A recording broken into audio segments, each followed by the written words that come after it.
Bismillahirrahmanirrahim. Assalamualaikum warahmatullahi wabarakatuh. Alhamdulillahilladzi bi ni'matihi tatimmus shalihat. Asyhadu an la ilaha illallah wahdahu la syarikalah wa asyhadu anna Muhammadan abduhu wa rasuluh sallallahu alaihi wasallam la nabiyya wa rasula ba'dah. Baik, kawan-kawan semua, pada kesempatan ini kita akan mendiskusikan tentang ayat-ayat kauniyah yang berkaitan dengan psikologi atau dalil-dalil dari Al-Quran yang berkaitan dengan psikologi maupun menurut Al-Hadis. Nah,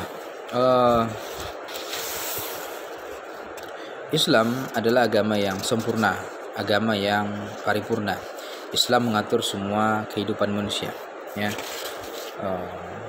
Bahkan bukan hanya persoalan selama kita hidup di dunia, persoalan mulai dari alam rahim, ya, sampai nanti setelah kematian kita akan bagaimana, akan seperti apa. Di dalam Islam itu sudah dikabarkan, ya, dan kita dipandu supaya selamat untuk menjalani kehidupan. Nah, oleh karena itu Islam, ya, dengan kitab sucinya Al-Quran itu menjadi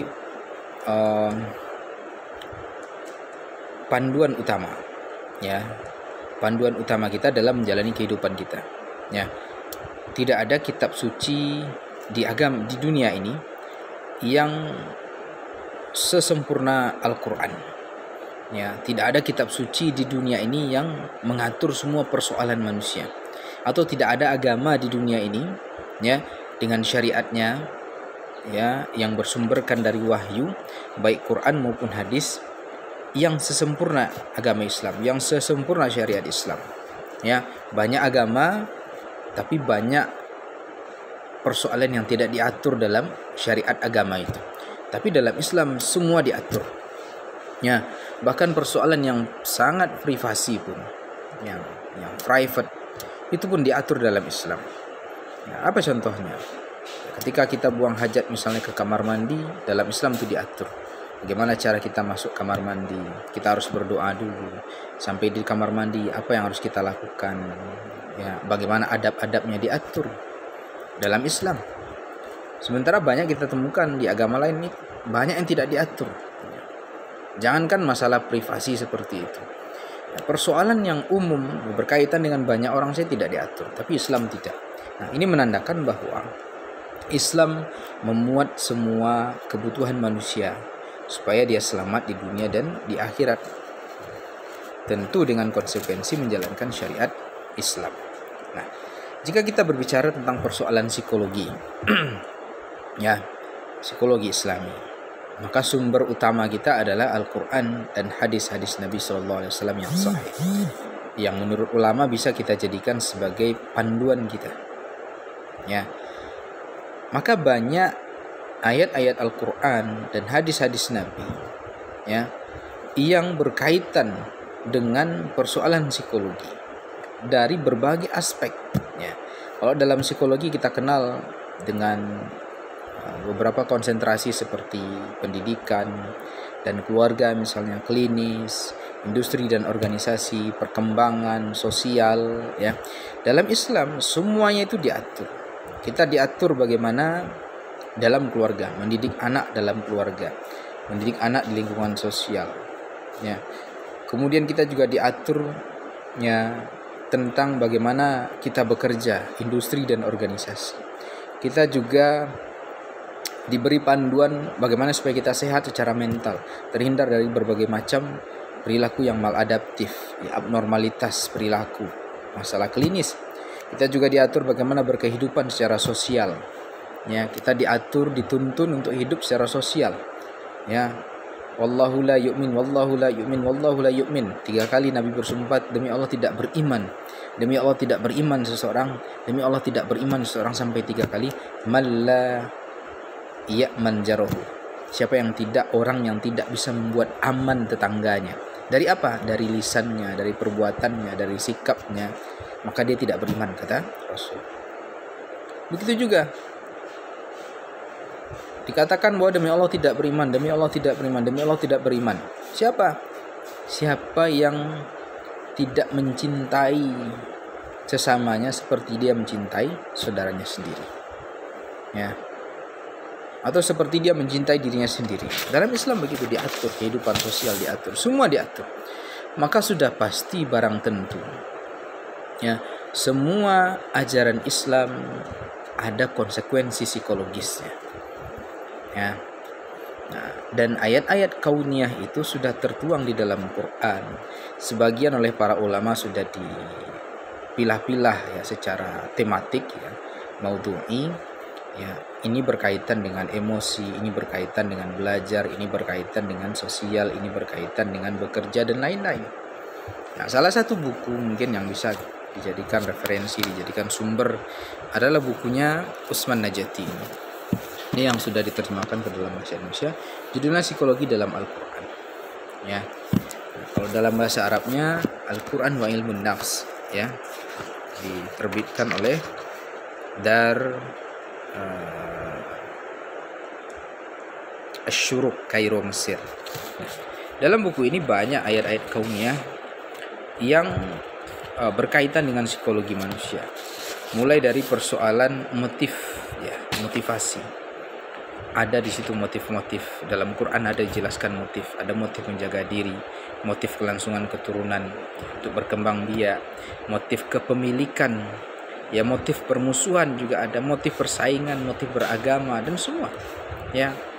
Kemudian ada juga takut, marah, cinta, senang, benci, cemburu, hasad, sedih, semua dibahas gitu. Kemudian ada lagi persoalan persepsi dalam Quran. Ya, bagaimana indera manusia menurut Al-Quran. Dalam Quran misalnya kita dengar waja'ala lakumus sam'a wal absara wal afidah. Ya, Allah jadikan bagi kalian pendengaran, penglihatan dan hati nurani. Ternyata indera manusia itu mempengaruhi hatinya. Pendengaran, penglihatan yang utama. Dia mempengaruhi hati kita. Apa yang kita dengar, apa yang kita lihat itu akan berpengaruh kepada hati. Dan dia bisa menjadi berbekas dalam hati kita. Ya, sehingga kuncinya jaga pendengaran, jaga penglihatan. Kemudian juga bagaimana berpikir dalam Quran. Kita juga disuruh berpikir. Banyak ayat yang berkaitan dengan berpikir. Misalnya setelah Allah menjelaskan suatu persoalan, suatu masalah, suatu hukum atau suatu peristiwa, Allah katakan afala tatafakkarun, afala ta'qilun, apa kalian tidak berpikir, apa kalian tidak berakal. Ya, ini menandakan bahwa berpikir itu merupakan, ya, sesuatu atau potensi yang Allah berikan kepada manusia, sehingga Allah ulang-ulang supaya kita menggunakan potensi itu. Kemudian juga belajar. Ya, di dalam Quran ceritakan bagaimana Adam belajar. Ya, dalam surah Al-Baqarah itu ayat 30-an ya. Wa idz qala rabbuka lil malaikati inni ja'ilun fil ardi khalifah qalu ataj'alu fiha may yufsidu fiha wa yasfikud dima. Ketika Allah berkata pada malaikat, aku ingin menjadikan khalifah di muka bumi. Malaikat berkata, apakah engkau ingin menjadikan orang yang akan melakukan pertumpahan darah? Ya. Kemudian Allah tunjukkan berikut di ayat-ayat berikutnya. Wa 'allama Adama al-asma'a kullaha thumma 'aradahum 'alal malaikati faqala anbi'uni bi asma'i haula'i in kuntum shadiqin. Ya, Allah sampaikan di situ bagaimana kemudian Allah menjadikan khalifah itu dengan kelebihan. Allah ajarkan ya, Adam belajar tentang nama-nama. Kemudian malaikat disuruh menyebutkan, tidak mampu karena memang belum belajar, belum Allah kasih tahu. Adam sudah dikasih tahu. Sehingga dipanggillah Adam, kemudian disuruh menyebutkan nama-nama semuanya. Dan kemudian malaikat katakan, ini sesungguhnya engkau betul-betul benar gitu. Ya. Bahwa Allah itu mengetahui apa yang tidak kita ketahui. Ya, Allah Maha benar. Ini menunjukkan bahwa belajar, ya, itu juga sudah disinggung dalam Quran. Kemudian ada persoalan ingat dan lupa. Ya, dalam surah Al-Hajj misalnya, orang kalau sudah pikun nanti dia akan lupa. Ya, lupa, ya, kembali ke masa kanak-kanaknya. Dia lupa ya memori-memori masa lampaunya. Dan lupa dalam Quran juga begitu. Dalam hadis juga begitu. Wa khata' wa nisan sifatun nas. Salah lupa itu sifatnya manusia, ya. Kemudian otak juga dijelaskan dalam Quran, ya. Aktivitas berpikir, ya, otak kita. Kemudian kepribadian juga sudah dijelaskan, dan terakhir ada terapi. Dalam buku ini dibahas tentang terapi juga. Bagaimana kemudian ajaran Islam itu menjadi terapi, keimanan menjadi terapi, syariat menjadi terapi, ibadah menjadi terapi. Ada beberapa ayat yang mungkin populer, ya, dan kita hafal, ya, kebanyakan kita hafal, ya, misalnya yang berkaitan dengan industri dan organisasi, ya. Dalam Islam bekerja itu tidak semata-mata hanya ikhtiar kita, usaha kita, ya. Apa yang kita capai, apa yang kita raih itu semuanya tidak disandarkan kepada diri kita, tapi kita diajak untuk menyandarkannya kepada Allah. Fa idza faragta fansab wa ila rabbika farghab. Selesai kita bekerja, selesai kita berusaha melakukan sesuatu, beraktivitas, wa ila rabbika farghab, dan kepada Rabbmu hendaklah kamu berharap. Jadi dalam prinsip kerja, dunia industri dan organisasi, dalam Islam mestinya kita punya pengharapan kepada Allah, bertawakal kepada Allah setelah usaha yang kita lakukan, setelah pekerjaan yang kita lakukan. Sehingga ketika kita gagal, kita tidak putus asa, kita tidak bersuuzon kepada Allah, kita tetap husnuzon. Kenapa? Allah yang menentukan, Allah yang menetapkan kadarnya. Beda dengan prinsip Barat. Dalam Barat sangat dikenal dengan teori needs for achievement, ya, kebutuhan untuk berprestasi. Jadi di Barat, menurut teorinya, semakin tinggi virus need for achievement ini, kebutuhan untuk berprestasi ini, maka semakin tinggi kebutuhan orang untuk memenuhi kualitas kerja yang lebih baik. Itu prinsip Barat, ya. Jadi Barat semata-mata menyandarkan kualitas kerja, kinerja seseorang, baik atau tidak baik, itu pada kebutuhan untuk berprestasi tadi. Sehingga konsekuensinya apa? Dalam Barat tidak mementingkan prestasi itu bisa dicapai dengan apa saja, ya, bisa melakukan apa saja, halal haram tidak menjadi perhitungan. Beda dengan Islam, ya. Dalam Islam kita tidak boleh melakukan atau menghalalkan segala cara untuk mencapai sesuatu, karena memang prestasi yang kita peroleh tidak kita sandarkan kepada capaian kita, tapi pada bagaimana kemudian Allah itu ridho, Allah itu suka, apa yang kita lakukan itu halal, baik. Sehingga kita diajarkan untuk bertawakal kepada Allah. Kalau di Barat orang gagal, maka dia akan stres, ya, stres, kemudian putus asa, bahkan ada yang bunuh diri dan macam-macam, banyak gejalanya. Dalam Islam tidak. Ketika orang gagal mencapai hasil kerjanya, ya, dia diajarkan untuk berhusnuzan kepada Allah, bahwa ini yang Allah tetapkan, kadarnya segini, ya, besok usaha lagi, cari lagi yang lebih baik, lakukan lagi yang terbaik. Nah, ini prinsip tawakal dalam industri dan organisasi. Di Barat tidak ada. Pendidikan juga begitu.